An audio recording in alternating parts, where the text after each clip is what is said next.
The Tuesday, January 7th meeting of the Eden Prairie City Council is now called to order. Please rise for the Pledge of Allegiance. I pledge allegiance to the flag of the United States of America and to the republic for which it stands, one nation, under God, indivisible, with liberty and justice for all.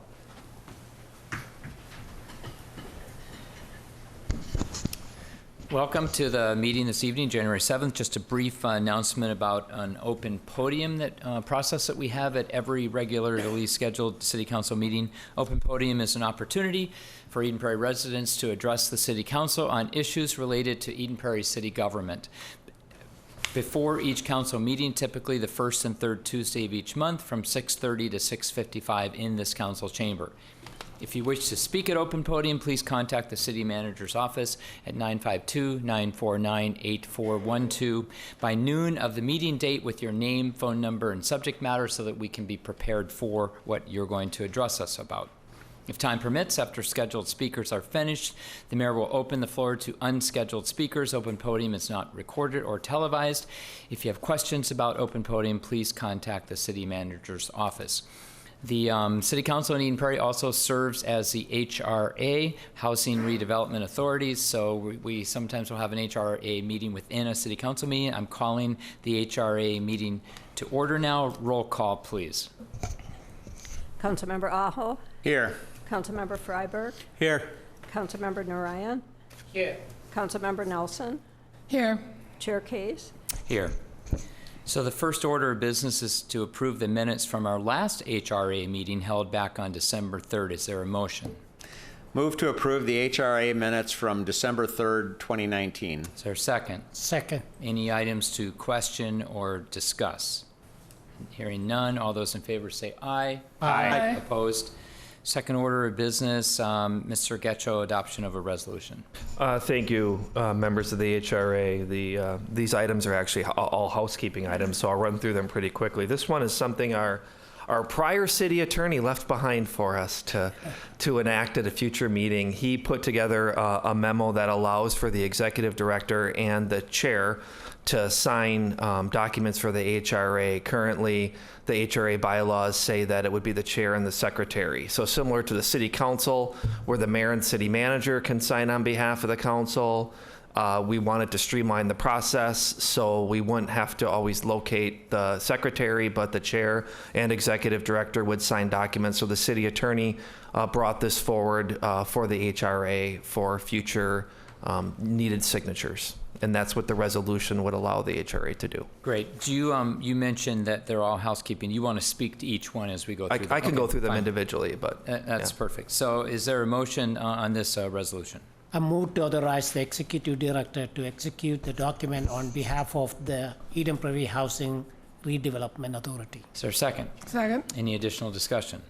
All those in favor say aye. Aye. Opposed? Mr. Getcho, second. Yeah, the next item, members of the HRA, the Windsor Plaza Tax Increment Financing District established in 2007. The Windsor Plaza Group LLC is refinancing their mortgage, so the city needs to approve the assignment of the TIF note as part of their refinancing. Great. Any questions, discussion? Someone would would someone like to make a motion? Move to approve the assignment of tax increment note and HRA consent and authorization execution by the executive director. Is there a second? Second. Any further, you can choose. Any further discussion? All those in favor say aye. Aye. Opposed? All right, Mr. Getcho, our third item. Thank you, members of the HRA. We, as a city, have worked pretty closely with the West Hennepin Housing Land Trust to develop single-family affordable housing throughout Eden Prairie. So they're a very active organization. It's one method in which we provide affordable housing. And we're doing that through our Community Development Block Grant Program. And there's also other sources of funding from Hennepin County as well. And they ask that we adopt a resolution. Actually, I heard recently that once we adopt this resolution, we don't need to do this every year, but once we adopt this particular resolution, if there are future WALT housing projects that come forward, this resolution will cover the city's support and participation in those on a case-by-case basis. Great. Any additional questions? Is there a motion? I'll make a motion to adopt the resolution approving participation of the Hennepin County Housing and Redevelopment Authority and Eden Prairie affordable housing projects using the Affordable Housing Incentive Fund, HAHIF, for Western Hennepin Affordable Housing Land Trust, WHAHLT. Second. Any additional discussion? All those in favor say aye. Aye. Aye. Opposed? All right, is there a motion to adjourn the HRA meeting within the city council meeting? I move to adjourn the HRA meeting. Is there a second? Second. Any discussion? All those in favor say aye. Aye. Aye. Opposed? All right. We're going to go back now into the city council meeting. And just before we start that, maybe just to note, because Mr. Getchell brought this up, that we had decades with our former city attorney, Rick Rosso, who we is beloved and we really grew to admire and to lean on heavily. And we're really excited tonight to have Maggie Neville here, who will go forward now as our city attorney, hopefully for the next 40 years. I think you are tied into that. I don't know if you knew that. It's the 40-year contract thing.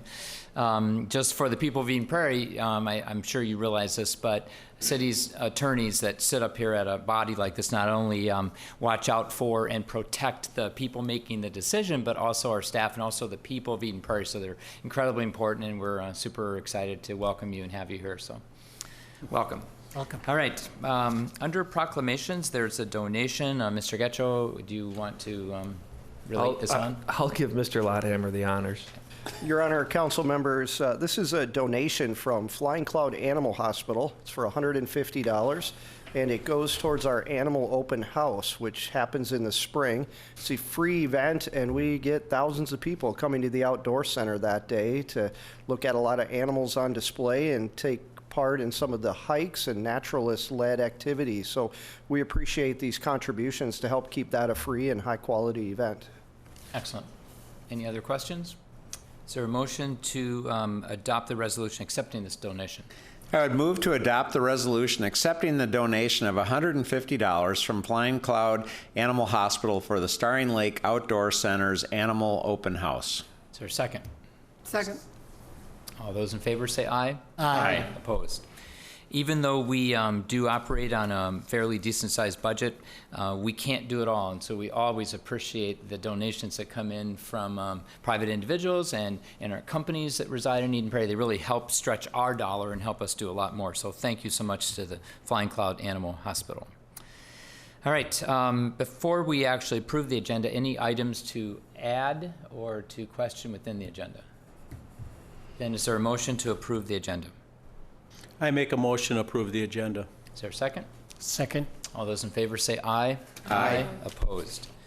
All right, minutes. Anybody have questions about either of the minutes held, the workshop December 3rd or the regular council meeting? If not, would someone make a motion to approve them both? I move to approve the following city council minutes. The council workshop held Tuesday, December 3rd, 2019. City council meeting held Tuesday, December 3rd, 2019. Is there a second? Second. Any other questions or discussion? All those in favor say aye. Aye. Aye. Opposed? All right. Moving on to the consent calendar. We have no reports of boards or commissions. Consent calendar. Anybody have a question on any item? You'd like to pull it or you'd like a little explanation? Councilmember Freiberg. I'd like to discuss a little bit here about the DNR contract as far as deer. I'm looking for the letter, I apologize. I discussed it with Mr. Roscoe, our... I'm looking quickly yes, for it too. Sure, yeah, that's item Q. Thank you. Item Q. Yeah. There we go. Yep. The Q authorized cooperative services agreement with the United States Department of Agriculture for deer management services. I'd just like to know a little bit more as far as the entailment of it, as far as the cost to the city. I understand the basic premise of it.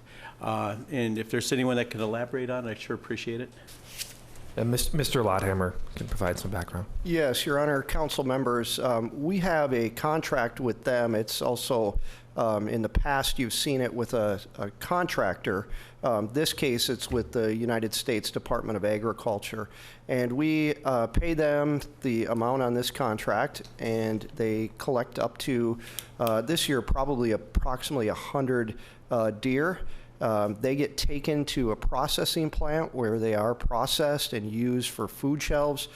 We've been with this group now, I think this is our third year with the USDA. And they are a good organization, obviously.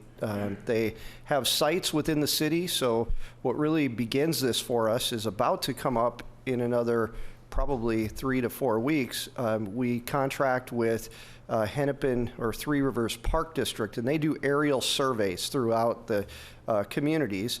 We do the aerial counts of deer. We also keep track of the deer car collisions that are out there to help us better understand where some of the deer are being located, how many accidents there are. We do take calls from residents for complaints in specific areas, and then we use those sites to determine where they will have their sharpshooters reducing the deer population.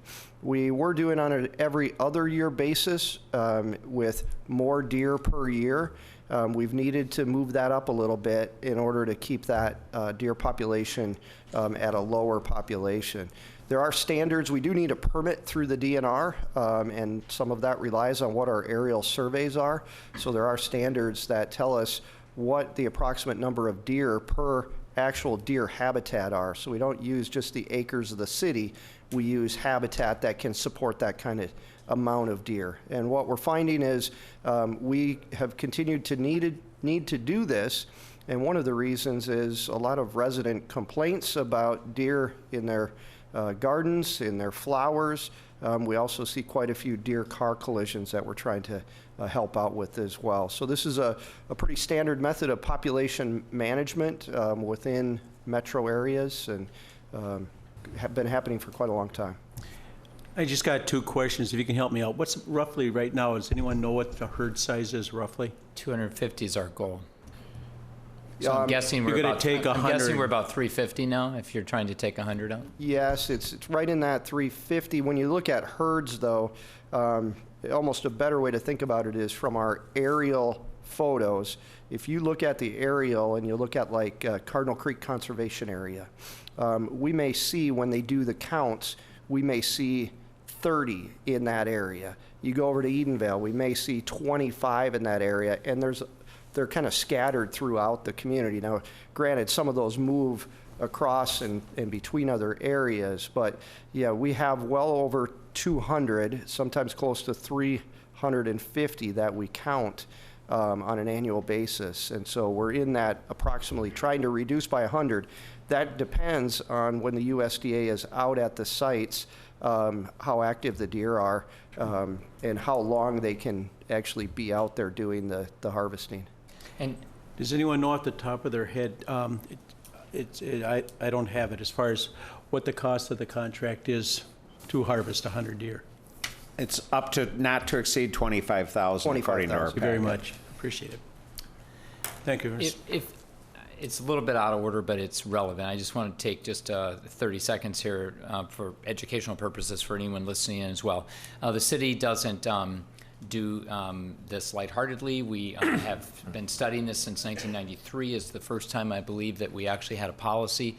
At the time, we had scientific groups come in, and we were given information that we had out of our square mileage in the city. We had about 10 square miles of open space corridors and open space land. It was decided, and based on research, that about 25 deer per square mile is a sustainable, healthy carrying capacity of the land, kind of a range to go for. At that time, I believe we got really high up into the 750s, 750 deer across the whole city. So that year they culled a lot. Over the years, we've tried to keep it at about 250 when we count. And I agree with you that the herds are all different, and they cross, and they don't even stay within our city. They get to move to Bloomington and Minnetonka. I mean, they obviously move around, but we have a sense on what we have at any given time, and we try to keep it about 250. And again, that's based on research. It's based on nearly now, gosh, we're getting close to 30 years of history with this. So again, this isn't arbitrary. It's not random. We do this with a lot of thought, and we've landed on this vendor, I guess, if you want to say, with the Department of Agriculture to do this on an annual basis. So. Mayor, one thing, back Yes. in the mid-'90s, as they were starting to do this, we lived in the preserve at that point, but we would have herds of 7, 8, 9 deer in our yard daily. And after they started doing something, it got down into the 4 or 5 deer, and then finally maybe more 4 deer. But it got so we could grow things. Roses were no longer totally deer candy. Right. And it has changed to a more reasonable way for both people to be able to grow things and deer to be able to healthily eat. Yeah, and quite frankly, I mean, there's a continuum spectrum of belief and feelings on this, right? And within my own family, very much deer lovers and love to drive down the road and see deer. It makes us feel that we're living in a city that does value wildlife. So there's a sweet spot, a happy medium that we try to hit between people that are really enjoying the deer and people that are not so much enjoying the deer, but mainly it's public safety. We really, and the safety and the health of the deer. We really look at that aspect as well. Well, chronic wasting disease can take place if there's too high of a density of deer Yep. population. Okay, thank you, Councilmember Freiberg, for raising that. And so it was not withdrawn, so we do have items A to T. We have not had a motion yet for approval. So if there's a motion to approve the consent calendar A to T. I would move approval of items A through T on the consent calendar. Second that. Okay, any further discussion? All those in favor say aye. Aye. Opposed. All right, we have one public hearing this evening on a Target remodel. Mr. Getchell. Thank you, Mayor and council members. We do. The applicant is requesting to update their property at the Eden Prairie Center, the Eden Prairie Mall. The property is located on Flying Cloud Drive, as I said, attached to the Eden Prairie Center, and is 10.6 acres. They are doing a remodel, site improvements, some facade updates, including painting the surface of their building, and also updating their signage with new signage. They're also proposing to update a lot of the parking lot islands as well, to bring them in conformance with our requirements regarding landscape parking lot islands. And they're also proposing to extend their concrete sidewalk that connects their store to the Mall Ring Road and Flying Cloud Drive. I believe the applicant is here to provide an overview, and the applicant and the staff can answer any questions that the council or the public may have during the public hearing. I will mention, as he's approaching, that the Planning Commission unanimously recommended approval at the meeting that they considered this item. Okay, thank you. Welcome. Come up and give your name, address. Hi, my name is Ryan Hillstead. I work for Kimley Horton Associates. I'm here on behalf of Target Corporation. We are requesting a planned unit development amendment that includes a building material waiver and a site plan review for the Target building located at Eden Prairie Center. Target's proposing to update signage and facade as a part of a nationwide effort to modernize the Target brand to a more contemporary appearance for all stores. In addition to a site plan review for facade updates, Target's requesting an amendment to the PUD to update Exhibit B with the exterior improvements, to revise the exterior material waivers from 59.52% face brick and glass to 58% and glass and cast stone. The proposed signage update meets city and PUD standards and therefore will not require a PUD amendment. These updates include removing the existing red bullseyes, Target signs, and replacing with white signs, and adding an additional bullseye sign to the south elevation. The proposed facade improvement includes the addition of red ephes accents to the north, west, and south elevations, the replacement of existing sconce light fixtures with new sconce light fixtures in the same locations and repainting of painted surfaces. The requested building material waiver is being requested to allow for a refresh to the building's exterior facade and to modernize and upgrade the building appearance. The difference in overall building material between the existing and proposed elevations include a minor reduction of CMU on the north and west elevations and a minor reduction of brick on a screen wall on the south rear elevation. In these areas, the existing materials are proposed to be covered by red ephes. This was done in an effort to provide a contrast for the proposed signs to give the store a refreshed look. As requirements to amending the PUD, Target is also addressing parking lot landscape requirements. The city has adopted updated parking lot standards which have been analyzed as part of this project. Right now, many of the islands do not have plantings, and so that's required, and those are being added to those islands.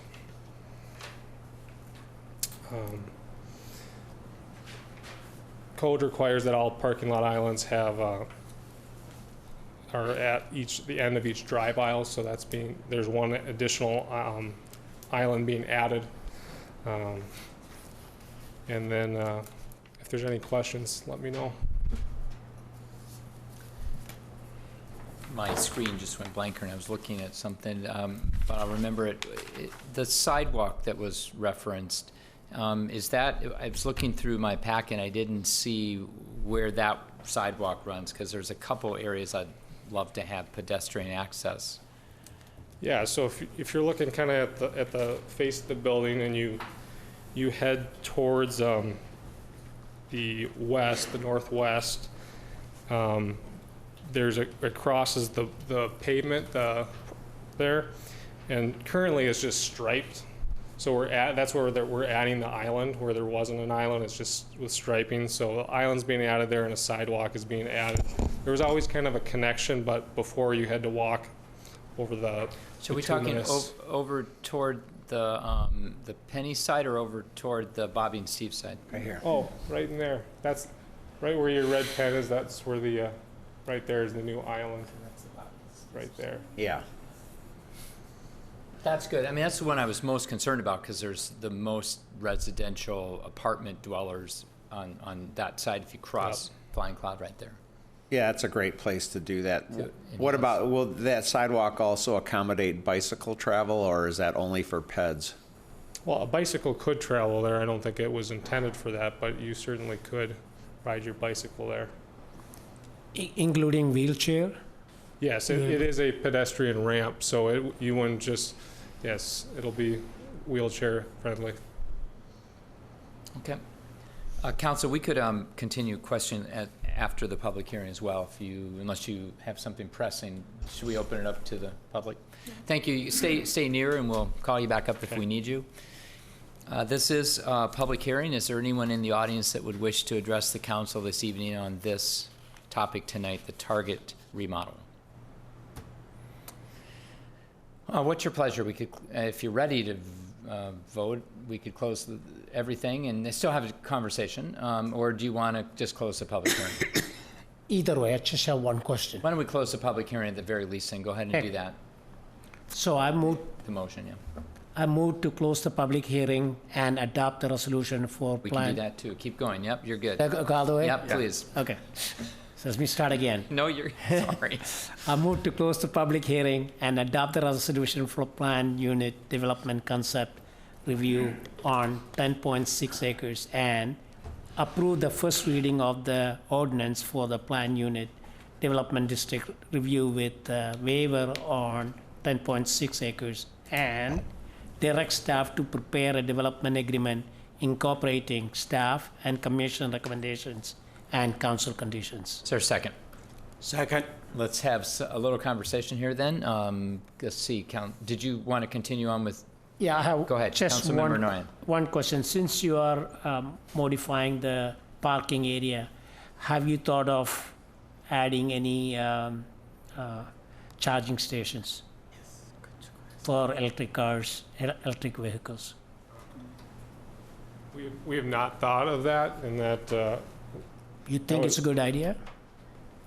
I don't have an opinion on that. It's not required, and it was not brought up as a part of this project. Okay. What about bicycle racks? Or is there going to be any additional bicycle racks? There's not going to be any additional bicycle racks, but I believe there are bicycle racks on the property. There are some, yeah. Yeah.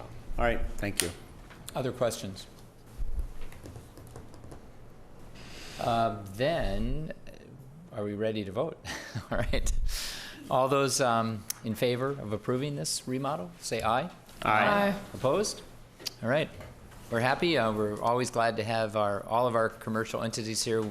Many of us appreciate Target very much, so it's going to be nice to have them join. Some of our neighboring cities have already remodeled, so we appreciate the fact that Eden Prairie will have this too. All right. Moving on, we have payment of claims. Any items that any council members wish to question or ask staff about? If not, is there a motion to approve the payment of claims as submitted? So moved. Is there a second? Second. Roll call vote. Councilmember Aho, Aye. Councilmember Freiberg, Aye. Councilmember Narayan, Aye. Councilmember Nelson, Aye. Mayor Case. Aye. All right, we do have a resolution this evening supporting Southwest Transit, and so Mr. Getcho, and I know that we have some people to address us in the audience as well. We do indeed, Mayor and council members. Southwest Transit, obviously of which Chaska, Chanhassen, Eden Prairie are a part of operating as our bus opt-out transit system, is asking that the City Council consider a resolution of support mainly related to funding issues in their operation. So I will turn things over, if it's your pleasure, Mayor, to Executive Director Len Simich, who will kind of walk you through the resolution and some of the issues facing Southwest Transit, and then asking for your support with this resolution. I see Mr. Dave Jacobson also is here with Southwest Transit as well. Always nice to have you here. How many years have you been at this? Oh, 23. I know, we're just really Be 24 in May. honored, really, to have someone with that kind of longevity here, and just the years and years and the effort and energy you put into this organization. And we hear that all the time. We have the best bus transit organization in the state of Minnesota, and it's just a huge credit to you and your staff and Dave and others. So thank you. More than just the state. In the United States of America, we do win, don't we? We win we awards have. across the entire country, We so have. it's We pretty have. incredible. We have. Well, thank you very much. I'll state my name, Len Simich. I'm CEO of Southwest Transit. And thank you for the opportunity to be here this evening to bring forward what we see as some real critical issues as we move forward into the future. And these are some things that will be discussed, or at least we hope they'll be discussed during this legislative session. I will state we've gone to each of our founding cities, Chanhassen, Chaska, and now Eden Prairie, to ask for the same support resolution, and this will become the focal point of our legislative initiative as we go forward. So I'll just talk a little bit about, there's 5 points that we're trying to get across. The first is in the 2020 biennium, which started last July, we had been receiving up to that point $500,000 in state general fund dollars for our operation. That came to a halt rather abruptly, and it wasn't only for us, but all the suburban operators and Metro Transit operation. All the general fund dollars went towards Metro Mobility because they had a fairly sizable hole in that system. So with that, though, when you look at the $500,000, which to a small agency like us, that's quite a bit, and then the MVES not performing quite the way the targets had projected, we're looking at about a 10% reduction in our overall funding as we go forward. And these are things that you just can't sustain in the long run. So we're really looking for some help to reinstate that. Part of the issue, as we understand it, is our request was never made last go-around when they were asking for the general fund for transit. The only request that was heard was for Metro Mobility, so we would like that listened to. The other thing we are looking at is a more equitable split of the motor vehicle sales tax. Now that's really the bread and butter of state funding that we get. This changed back in 2002. Prior to that, we were on the property tax. And when we were on the property tax, that was a very stable source of funding, because as your communities grew and your businesses grew, the dollars were there so you could provide additional service. When this changed and we went on to the MVES, it was a snapshot in time, 2002, and those are the dollars that we had to live with until 2008. In 2008, we lobbied hard to get additional MVES dollars put into the transit system, because what had happened was not keeping pace with what was needed out there just for base level services. So an additional 14.5% of state MVES dollars was put into the regional pot. Now, the one thing that we didn't do and the legislature did not do was identified a funding split at that time. They left that all into the hands of the Metropolitan Council, and quite frankly, we have not fared too well under that system. I don't want to throw a whole bunch of numbers, but I think these are kind of important. So the initial split back in 2002, 82.85% of the MVES dollars went to Metro Transit, Met Council, and the suburban providers received 17.15%. Now when you go to 2008 and those new dollars, well, 94% of those dollars are going to Metro Transit and 6% are going to the suburban providers. It gets better than that. The last 2 years, the split is 97.5 to Metro, 2.5 to the suburban. So as you can see, we're kind of getting squeezed on a lot of different ends, and for us to keep pace just with our base services, let alone the growth that we're starting to see like in our Prime and our Prime MD, we have to find other sources of funding, or we're just not going to be able to keep pace with the demands that are out there. Couple other things. We have, as you may be aware, the Metropolitan Council does levy a transit tax in the city, as they do in all the cities that are within the old MUSA line, the transit taxing district. And these dollars are used by the Metropolitan Council. They don't come to us directly. It's the Met Council's money. They use it to retire debt on capital. And we have had the opportunity to access some of those dollars for bus replacements, but it's quite frankly not enough to keep pace with what our needs are when it comes to growth. So like all the Prime vehicles you see traveling around the communities, those are all purchased by Southwest Transit, not using any state funding. So what we wanted to do is go forward with a package, not only for vehicles, but our facilities. They're starting to age, our garage needs expansion. And so we put in our request for the bonding that the Met Council would carry, but none of our projects made it into it. On top of that, the federal money, which we built a lot of our stations with, as well as purchased a lot of our buses, the rules of that game are changing. And that's controlled by the TAB. But now in the new solicitation, more than half, I think it's about 25 million out of the 44 available, are all dedicated to BRT. Dedicated BRT. They can go beyond that, but 25 million will be dedicated. So you can kind of see where the dollars are going, where the priorities are, and it's really not for the systems like the ones we operate. So we're looking for a little help there as well. Another area that we're looking for some assistance is regional technology. We have not been able to keep pace with the rest of the region. And what I'm talking about are things like station transponders, so that if you go on 35 and you get to 46, then you see that station in the middle of the freeway. We can't use that because there's gates, electric gates, that we're not provided the transponders to use. And now in Lake Street, and that Lake Street had been a big stop for us in the past on our reverse commute, that's going to have a similar situation. So we need to get that type of technology. Fare payment validators, fare boxes, dead reckoning capability, so when you get downtown, you can actually see where your buses are.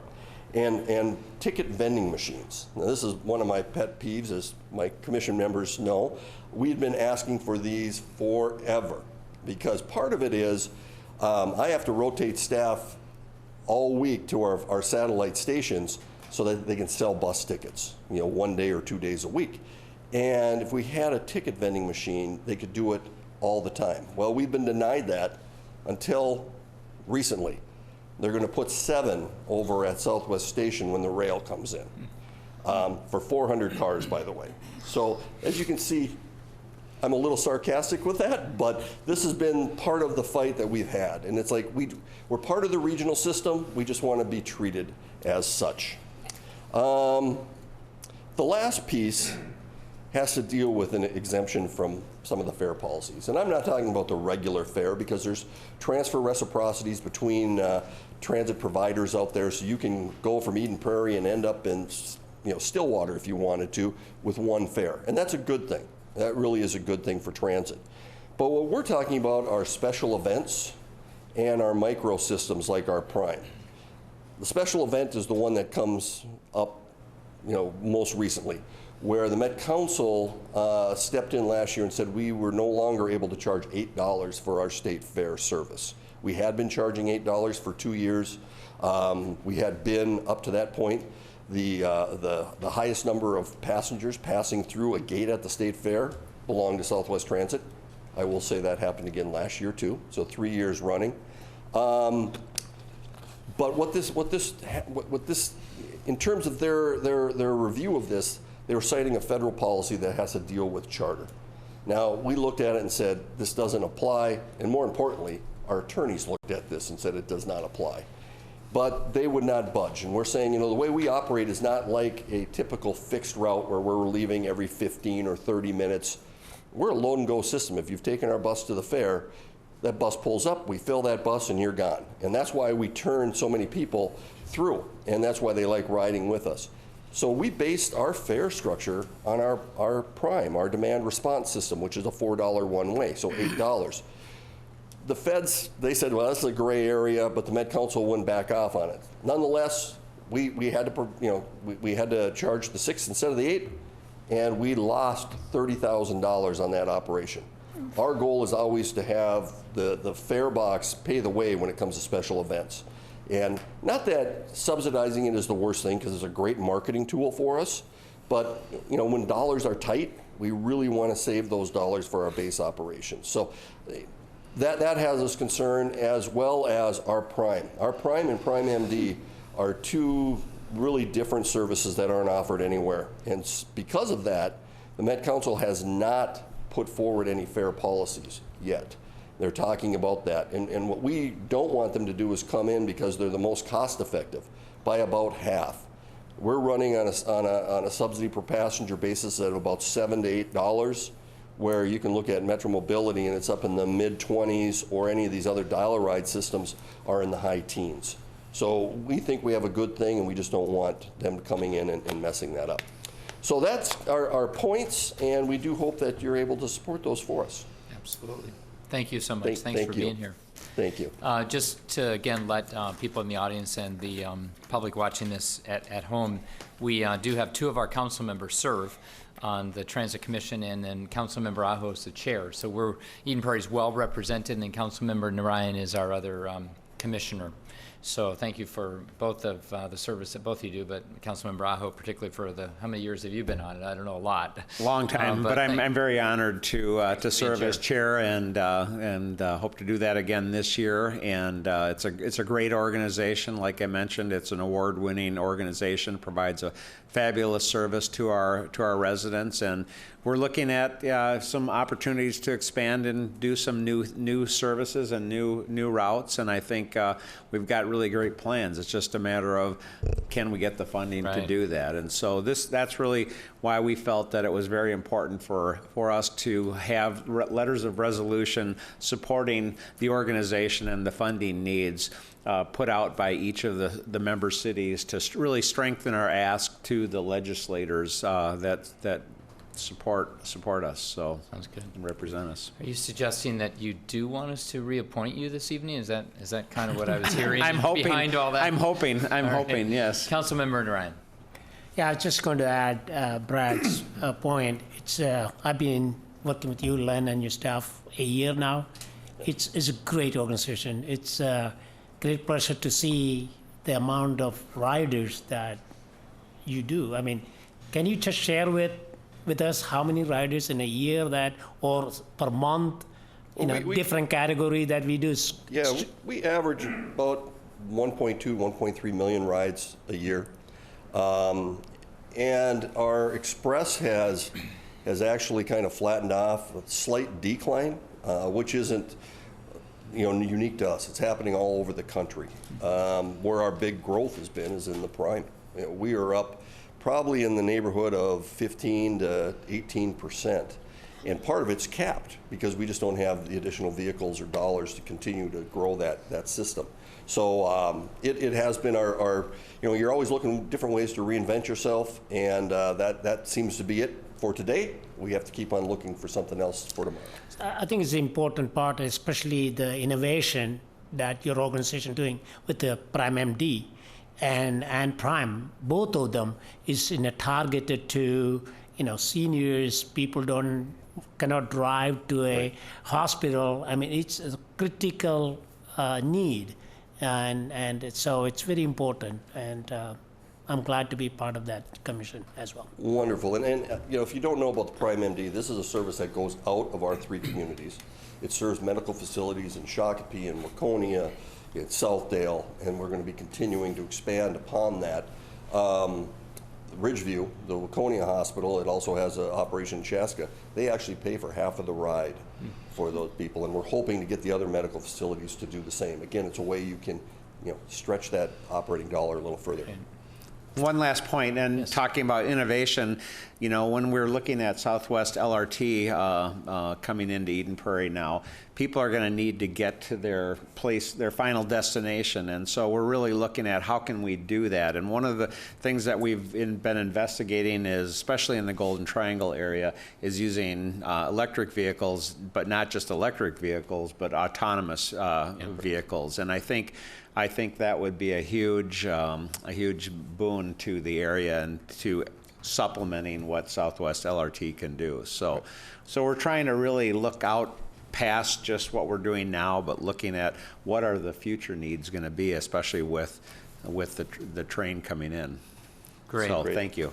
Thanks, Len. Thank you. Thank you very much. Councilmember Aho is referring to that first and last mile issue, which is society's going to have to really cope with this, and so I'm really glad to see that we're looking ahead already at that. So is there a motion to adopt the resolution of support? Go ahead. I move to adopt a resolution of support for Southwest Transit funding. Second. Any further discussion? All those in favor say aye. Aye. Opposed? All right.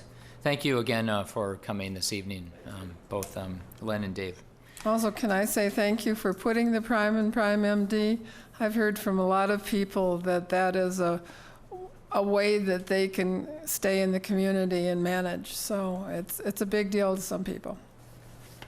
All right, we, at the first meeting of each year, we go through and appoint and designate and do all the official appointing of duties.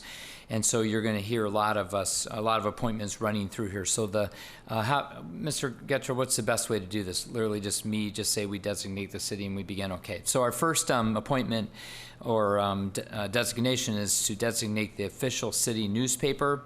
Is there someone that would like to make a motion? Move to adopt a resolution designating the Eden Prairie News as the official city newspaper for the year of 2020. Is there a second? Second. Any discussion?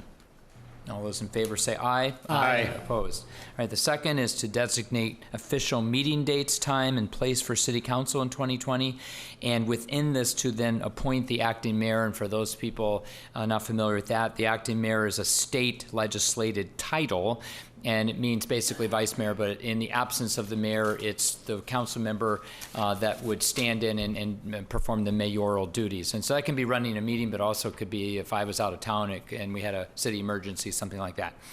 So Brad Aho will be the acting mayor for the year 2020. So is there a motion for the meeting dates and time? And these are all designated, and you can find these online. So would someone like to make a motion? I move to adopt the resolution designating the official meeting date, time, and place for the City of Eden Prairie Council in 2020 and appointing Councilmember Aho as acting mayor. Is there a second? Second. Any discussion? All those in favor say aye. Aye. Aye. Opposed? All right. Now we need to appoint commissioners to the Eden Prairie Housing and Redevelopment, so the HRA, which we had a little example of that this evening. Is there a motion for that? I would move to adopt the resolution appointing city council members to serve as commissioners for the Eden Prairie Housing and Redevelopment Authority and appointing Ron Case as chair, Rick Getchow as executive director, and city council member Nelson as secretary for the calendar year 2020. Is there a second? Second. Any discussion? Do you want to, argue against the secretary part? All right. Not much to do. I'm a little sensitive to the gender thing. I don't know why we happen to. I'll just leave that alone. All right. All those in favor say aye. Aye. Aye. Opposed. All right. We need to appoint the director and alternate director to the SRA, Suburban Rate Authority. Motion. Someone. Move to adopt the resolution designating Public Works Director Robert Ellis as the director and Councilmember Freiberg as the alternate director to the Suburban Rate Authority. Is there a second? I second that. All those in favor say aye. Aye. Opposed. Appointments of Mayor Case, me as delegate, and council as alternates to the National League of Cities. Is there a motion? I move to approve the appointment of Mayor Ron Case as delegate and council members as alternatives to the National League of Cities. Is there a second? Second. Yeah, I'm not going to ask if there's discussion, but if you think you want to say something. All those in favor say aye. Aye. Aye. Opposed. All right. Appointment of Mayor Case to Municipal Legislative Commission. Is there a motion? I move to approve the appointment of Mayor Case to the Municipal Legislative Commission. Is there a second? Second. All those in favor say aye. Aye. Aye. Opposed. All right. Appointment to the Southwest Cable Commission. A motion. I would move to approve the appointment of Councilmember Freiberg to the Southwest Cable Commission. Is there a second? Second. All those in favor say aye. Aye. Aye. Opposed. And by the way, I'm always sensitive to the open meeting law perception. Each of these appointments was requested individually, checked in with by our city manager. This discussion has not taken place outside this meeting, so if anyone has a question or issue on any of these, please raise that. Appointment to the I-494 Corridor Commission. Move to approve the appointment of Councilmember Aho to the I-494 Corridor Commission. Is there a second? Second. All those in favor say aye. Aye. Opposed. This is my favorite. It's a new person, though. Well, yeah, that's true. But so typically, the weed inspector for cities, evidently by municipal law, is the mayor. So I am the weed inspector. Please see me offline if you have a weed issue. But because I don't typically spend much time on this, we do appoint an assistant, thankfully. So is there a motion to appoint someone else to help me out? Don't do it. Is there a motion? I move to appoint Lauren Steff as Assistant Weed Inspector for the City of Eden Prairie. Is there a second? Second. All those in favor say aye. Aye. Aye. So Lauren will do the duties of this. I just want to underscore that. Appointment of the municipal representatives to the Fire Relief Association Board of Trustees. Is there a motion? I would move to adopt the resolution appointing Councilmember Nelson and Finance Manager Sue Kachiver to the Eden Prairie Fire Relief Association. Is there a second? Second that. All those in favor say aye. Aye. Just a word about that. Really important. They're all important commissions. We have a volunteer fire department that we pay into to build out a retirement fund. Even though they are volunteer, they still earn, if they're in long enough, retirement, small pension for the rest of their lives after they're done being a firefighter. And then that management of those funds, it's over $20 million, is managed by this board, of which two of the members are city. One is a council elected official, one is an appointed staff person. So of the 9, am I correct in there? Of the 7, I haven't think been on it for a 7. while. I think There's it's 7? 5 to Whatever. 7. Oh, it's an Kathy important will know. commission. All right. Let's see. We are down to the Southwest Transit Commission. Move to appoint Councilmember Aho to the Southwest Transit Board as the Eden Prairie appointed representative for a 2-year term to end December 31st, 2021. So, little topic about that. I don't know how that's going to work since my term ends at the end of 2020. So Should here's we the be deal. doing this to 2020 then? We've had this kind of issue before. So we can appoint you if by if you decide at some point to run again, I mean, we don't know what your future in 2021 exactly is. That's and so we true. can appoint it. If for some reason you're not on the council in 2021, then at the first meeting in 2021, we will appoint your replacement. Perfect. Does that sound Perfect. fine? And Yeah, that's attorney, is that perfect. fine? That makes Okay. sense. Yep. So was that motion made? Yeah, it was, and was it including seconded? December 31st, 2021. I'll second that. Okay. Any further discussion? Okay, all those in favor say aye. Aye. Wow, We did it. I think we're done. If I'm reading this correctly, there's nothing else to come before the council this evening. Anybody? Doing All those right. Little issue things. Whatever. Okay, we can talk later offline, evidently, you and me. All right. Did I forget something? Oh, Rick had sent something about, that's fine. Okay, Can do it next time. all right. Great. Is there a motion to adjourn? So moved. Second. Okay, any discussion? All those in favor say aye. Aye. This meeting is adjourned.